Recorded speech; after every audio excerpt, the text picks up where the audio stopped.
Hey guys, so we are in the midst of Jump Festa. Technically it's Jump Festa 2022 here. And we do have some breaking news for Dragon Ball Super Hero. We have some pretty big things to talk about here. So first things first, let's take a minute or two to explain sort of what is going on in the Jump Festa panel here for Superhero, and then we'll jump into the actual stuff here. So first thing just to mention real quick is this is a panel. They had Masako Nozawa, top right, voice of Goku. We had Toshio Furukawa, who's the voice of Piccolo, top left. We have Akio Ioku, who is the executive producer of the movie, bottom left. We have, let me actually hide my camera for a second so you can see him. We have Victory Uchida, who is sort of like one of the head guys at V-Jump there. And then we have two new voice actors on the left and right hand side of my screen here. And those guys are the voices of Gamma 1 and 2. So they were actually introduced for the very first time as part of this panel here. And so we'll take a look at Gamma 1. We'll go back over here. This guy on the left is the voice actor of Gamma 1. His name is Hiroshi Kamiya, and he's done voiceover work for other popular anime, of course. Like, I think he voiced Levi in Attack on Titan, and then Law in One Piece as well. So obviously a well-established voice actor. He's done a lot of work for other popular anime, so no surprise there that they were able to get some top talent for these obviously very major characters as part of Dragon Ball Superhero. And then Gamma 2 is voiced by Mamoru Miyano. He's voiced Light in Death Note as well as Okabe from Steins Gate. So another very big and popular voice actor. So and then on top of that, both these guys did express extreme excitement to play a major role in a Dragon Ball production, as obviously they both grew up with the franchises. They're still pretty young, so that's nothing crazy there. So that's pretty much the starting point of how this was all how they all started this panel here. And then the next thing to sort of discuss here, the voice actors is Gamma 1 over here, Gamma 1, 2 down here. Obviously them right here. They did talk a little bit about the characters, not just Gamma 1 and 2, but also some of the other characters that are going to be appearing in the movie. But first of all, I guess we'll start with Gamma 1 and 2. I don't actually have access to the stream that they did, so I'm going to be going off of memory what I remember them talking about here. So Gamma 1 and 2 have both, they're obviously androids, part of the Ritterman Army, and they both have different personalities, so it's not like they're going to be very robotic. It's kind of similar to Android 17 and 18 in a way, I guess, how they have different personalities, and I guess they're just going to be working together. They see themselves as superhero, and they don't see themselves as villains as part of the Ritterman Army. So that is something to note about both Gamma 1 and 2. They also mentioned that both Piccolo and Gohan do have they both have major roles in the movie. And this is really the first time we're seeing them talk about Gohan this way, because up until this point in the previous sort of information sessions that we've seen for Superhero, they have not really talked about Gohan that extensively. But I think even more so than Gohan, a lot was discussed about Piccolo. Even the fact that his house is going to be featured in this movie, which we already knew that from one of the prior panels, but also the inside of his house is going to appear as well, which is interesting. They sort of had everyone go around, as I showed you guys earlier, the screenshot, all these people here go around and sort of say what they thought about Piccolo, and we got a lot of sort of like an overview about his backstory, sort of going all the way back to his Ma Junior days, through him training Gohan during the Saiyan Saga, and just his contributions up until present day Dragon Ball, with Furukawa, Piccolo's voice actor, also emphasizing basically that even though Piccolo's role in Dragon Ball Super so far has been that of sort of like a side character, he actually used the word like housekeeper basically to describe how Piccolo's been in Dragon Ball Super pretty much. He did say, and he did emphasize, that he's going to be fighting with all of his strength alongside Gohan in this movie. And that just due to all of the time in the spotlight that's been on Piccolo and all these superhero panels, I personally definitely expect him to be really one of the center points and main focuses of this movie, which is definitely good to see. I'm a massive Piccolo fan. Piccolo is probably my favorite good guy in Dragon Ball, so to see him finally getting the respect that he deserves is definitely nice for me. So scenes where Gohan and Piccolo fight together, gonna be cool. I mean, we did see some of that in the Tournament of Power, right, with them fighting against the Universe 6 Namekians, but hopefully we do get more of that in this movie to sort of flesh out that master and student relationship more between them. So the two big things that they revealed in this panel here are the trailer, the official trailer. I mean, they called this shout out to db-z.com. This account here actually has the trailer up on Twitter. So the first thing I'll say is, I don't consider the prior quote-unquote trailer an actual trailer. That was more of a teaser. This is an actual trailer with actual, you know, voice going on. Because the others didn't have any voices going on. There's no narration. There's no nothing. This is the actual, I think, what I would consider first real trailer of this movie. So this is the first thing that they talked about. So before we go any further, I will go ahead and mute myself here, and we'll go ahead and watch this trailer together. And I'll sort of give my thoughts on what they showed off here. かつて孫悟空によって壊滅した悪の組織レッドリボン軍。ある目的のため最強の人造人間を生み出した。そのマークレッドリボン軍。正解。そしてスーパーヒーローだ。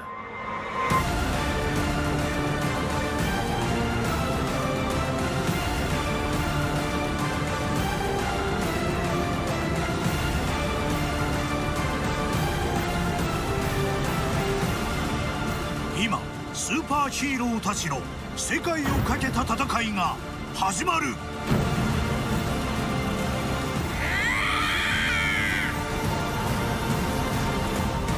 ドラゴンボールスーパーヒーロー。 So obviously not a very long trailer, but we did get to see a lot of interesting things here. I'm not going to go through every single scene. A lot of the stuff we actually saw prior in the other teaser, like this we saw. You know, we still don't really know much about these characters, but obviously they're part of the Red Ribbon Army. And just going by stuff that they show off here. I mean, they talk about the quote-unquote strongest androids. So I assume these guys are going to be dubbed that. Piccolo's like, yeah, that mark, you're part of the Red Ribbon Army. And then, yeah. And he actually calls himself, is this Gamma 1 or 2? I think this is Gamma 2, I think. I think he calls himself a superhero. Yeah, the blue one is Gamma 2. So that was Gamma 2 saying that. So this one... the thing I want to just point out quickly about this scene is that it looks like, based upon the relationship of these three characters over here, it looks like this guy in the pink suit might be like the head guy, because typically, this is the very Japanese thing, but typically if you want to, if you have like a boss, like you're gonna put the umbrella over your boss. So the fact that he's not putting this umbrella over whoever this character is over here means that this guy's probably more important than whoever this is. So I would assume that these two guys are probably the two more important characters because the umbrella's over them instead of this character, but maybe I'm reading into it too much. That's just my quick takeaway from that scene there. Yeah, it's like the approaching strongest androids is what this says. And it looks like, I like the little like sort of like comic onomatopoeia in the back where he punches Piccolo, sort of goes like pow and stuff like that. And then we have another scene where he kicks him. So yeah, I mean, Piccolo's getting beat up in this scene here by Gamma 2, so we'll see how he fares against them in the movie. There's Gamma 2 again. We see Goku. We saw the scene earlier, but this scene, I don't know if I can stop it at the right point, but this character is actually Broly. Looks like Goku's sparring against Broly, and this is, I believe, Beerus' planet. And then this is like the clash of the superheroes. We have Gohan showing up. A lot of this trailer, basically from this point forward, heavily focused on Gohan. So to see him, again, make an appearance here, I'm not the biggest Gohan fan of all time. I do like Gohan, but I'm not like, he's not one of my favorite characters. But even for me, to see Gohan finally back in action is actually really, really cool. I like this a lot. And I like the design too. Him wearing Piccolo's cape again really, really gives me a throwback to the Cell Saga, and I really like that a lot. So here we have whoever this guy is again. I don't do not know who that is. And looks like he's going sort of head-to-head with Gamma 1 over there. Takes off the Piccolo's cloak, and he does have the purple gi underneath that, which is sort of a throwback to the Buu saga, before he got the Goku gi, before he went Ultimate Gohan. So they clash there. It says protect the world. There's Goku again, Piccolo, and then there's Pan. They actually did not really talk about Pan that much in this panel, which is interesting because they said in a prior panel that she's actually going to be playing a massive role in this movie. So we'll see how they sort of leverage that moving forward. But again, they didn't really talk about Pan at all here. Mostly about Gohan and Piccolo. So there's Gohan again. Nice shot of his cape, sort of, you know, flailing in the wind. And I assume because he still has this cape on in this scene actually takes place before the scene we looked at earlier when they're sort of going head-to-head with each other. But, I mean, to me, this actually looks pretty good. A lot of people have complaints about the CGI from the first sort of teaser trailer, but I think me looking at this, like some of the very, very brief fight scenes that we have here, it does look good. But again, I'm not going to be able to really judge this until we actually see the movie for myself. But the fighting looks fine. Gives him a kick to the face here. There's Gamma 1. about to fight here. There's Gohan. So Gohan actually, yes, is awakened. Gohan actually goes Super Saiyan here, takes off his glasses, and here's like sort of like the Gohan that we remember, sort of, right, from the Buu Saga. Then he powers up again. And the one thing I will say about Gohan is there is a figure that was announced, SH Figure Arts, the Gohan from Dragon Ball Super Superhero. That figure is listed as Ultimate Gohan. So even though he is going Super Saiyan, obviously in this part here, the scene, I imagine that at some point in the movie he will be going into his ultimate form because the figure for the movie is listed as Ultimate Gohan. So I imagine this is probably earlier on in the film itself, and then we'll see his transition into Ultimate Gohan later on. But that's pretty much all we know from this trailer. I mean, it was, again, under a minute long, not really too much going on here. Again, this is Beerus' planet right here, so I imagine this is going to be sort of in the middle of Goku's sparring session with Broly, I assume. Now, the one very interesting thing to me about this trailer is not so much what was in the trailer, but what wasn't in the trailer. We see Vegeta right here, right? This is the only thing we've seen pretty much at all from Vegeta in this movie to date. There's been almost no talk about Vegeta at all, which is very strange to me because Vegeta's obviously always played a very major role in Dragon Ball, and a lot of the things that they have mentioned or talked about literally have zero to do with Vegeta. So it's sort of odd to me that there's been this like giant absence of this character when he's played such a major role in the series so far. So I guess we'll see how they handle this moving forward. But I guess it's sort of similar to Pan, right? They didn't talk about Pan at all in this panel or in this, or sort of like in this trailer, besides that one scene that she was in. So maybe they're just saving him for later. But he really hasn't had that much information sort of given about him yet. So that's the trailer, right? The next big announcement that they made was the actual release date of the movie. And I was somebody who was expecting the release date to be somewhere, around the August time period, maybe later than August. And my reasoning behind that was because the figures that were, scheduled to be released for this movie, we have one releasing in April, one releasing in May, one in June, and one in July. So I thought, okay, they're leading up to the movie, and the movie will come out in August. Nope. The movie is coming out on April 22nd. Now, this, I believe, I don't think they specified if this is going to be a worldwide release or not, because this is obviously a Japanese-only live stream. But as far as we know right now, the Japan release for this movie is going to be on April 22nd. So, I assume it's going to be similar to what they did with Broly. If this ends up being just the Japanese release date for this movie, I don't imagine the worldwide release date is going to be much later than this. I'd probably say early to mid-May we'll see the movie released worldwide for other countries, but at the very least we have a confirmed Japanese release date for Dragon Ball Super Superhero on April 22nd of 2022. So that is literally 4 months from now. So this movie is coming out way sooner than we imagined.